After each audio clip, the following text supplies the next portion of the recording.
Guys, hope you're ready to jump into Ephesians 4 with me today, a very practical chapter. I feel like through the book of Ephesians, Paul has been laying this foundation of the concepts of salvation and the concepts of grace that we can come to understand. But now, in the second half of Ephesians, it really gets practical. There's lots and lots of things that we need to be focusing on, or things that we can even be evaluating in ourselves to see how we can live this out if we have come to understand the truths of salvation that are in Ephesians 1-3.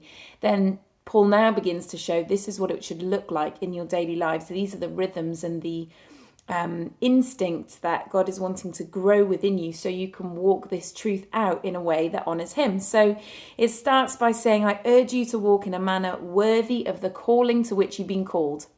We should walk worthy of our calling, not because it will make God love us, but because he loves us, because we have an understanding of our identity and we can take confidence in that. We need to walk as though we truly are heirs. We're royalty. We are, imagine if you came into some money and happened to be particularly important or authoritative or nobility in the place that you're from, you'd probably walk differently. And Paul here is urging us to do the same in light of the revelations of God's love that he's already shared in this letter. He's saying now, walk in a manner worthy of the calling that you've received. And then he goes on to list some things that walk should be distinguished by. It should be distinguished by humility and gentleness and patience and bearing with one another in love. Why? Because we just read yesterday that so much of this is about the unity. It's about the fact that the gospel is for everyone, Gentiles and Jews alike. And what does it take to foster unity in our lives? It's not our natural default when we wake up in the morning. It takes a conscious effort in humility, gentleness, patience, bearing with one another so that we can maintain this unity of the Spirit, this bond of peace that he wants us to live with. So I think it's really interesting that we get the components spelt out for us: humility, gentleness, patience, bearing with one another. Those few things in the first couple of verses of this chapter are already incredibly challenging to me. But he goes on to specify the oneness of what we're called to. There is one body, one Spirit, one hope, one Lord, one faith, one baptism, one God and Father of all. And I think Paul here is really just emphasizing the fact that everything that is important should not be argued about, and everything else that gets argued about is not important. This is about unity. As long as you guys know that there is one God, that there is one faith, that there is one Spirit, one baptism, those are the things that we hold to. And outside of that, let's love each other. Let's bear with one another. Let's have patience with one another. I think one of the things that stands out to me from the beginning part of this chapter is that Paul is calling for unity over uniformity.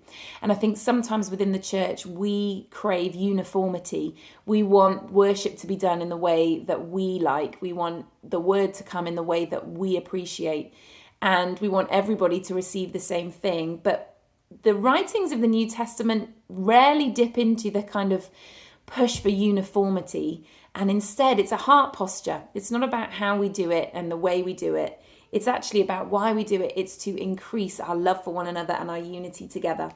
So anybody who's ever done the academy will know that these are among my favorite verses in the Bible. I love this breaking down of the fivefold ministry and the purpose of it within the church. But Paul specifies here that this is a grace given to us. It's a gift. These offices are gifts given to the church by the Holy Spirit, but it's actually Christ who sets this model for us. It says in verse 11, he gave the apostles, prophets, evangelists, pastors and teachers to equip the saints for works of ministry. This word equipping in the original Greek translation talks about putting right.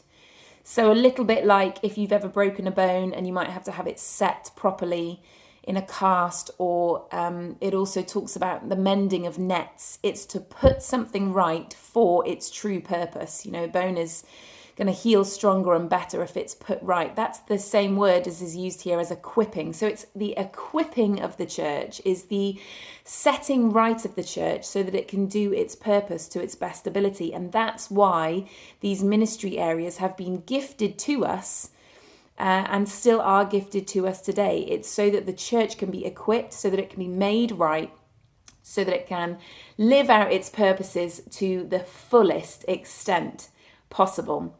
So it's so that we might be able to mature, not be children, infants anymore, but mature beyond those things. And I love in verse 15, it says, speak the truth in love. I think sometimes as a generation, we want to speak love, but we're commanded to speak the truth with a heart that is postured to love everyone who hears it.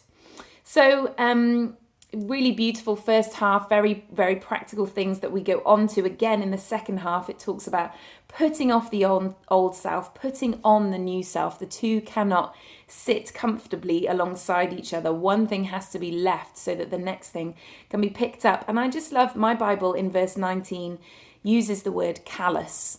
It says, don't walk in the ways of the Gentiles, in the futility of their minds, the things that they can reason and understand. And sometimes we see lists of sins, don't we? And we can sometimes discount ourselves because we don't struggle with perhaps whatever particular sin might be listed there, or we don't find that a temptation.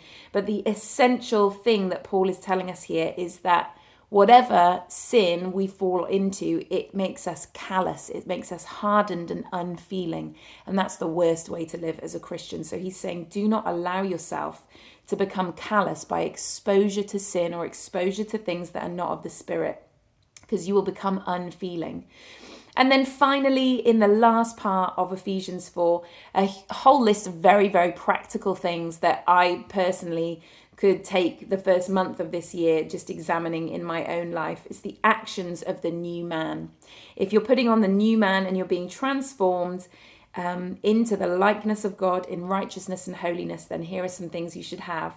Honesty, don't speak falsehoods. It says controlling, disciplining yourself in anger. It doesn't say don't be angry, but it says in your anger, don't sin. And the implication here is that the longer anger sits in you, the more likely it is to express itself in terms of sin towards others. So it says don't let the sun go down on it. Discipline yourself. Deal with anger quickly. Work hard. Let the thief labor and work with his own hands. It says communicate well. No corrupted talk come out of our mouths. Do not grieve the Holy Spirit. Keep the first things first. Put your priorities in line and keep in step with the Holy Spirit and operate in self-control. Let all bitterness, wrath, anger, clamour, slander be put away from you. And finally, it says, be kind to one another, tender-hearted, forgiving as Christ forgave you. Those are the essential components that we need in the church and in our day-to-day lives to pursue unity and to give God all the glory. So there's so much challenge in this, and I couldn't cut it short because I just think it's a really beautiful chapter full of amazing standout verses and lots to think about.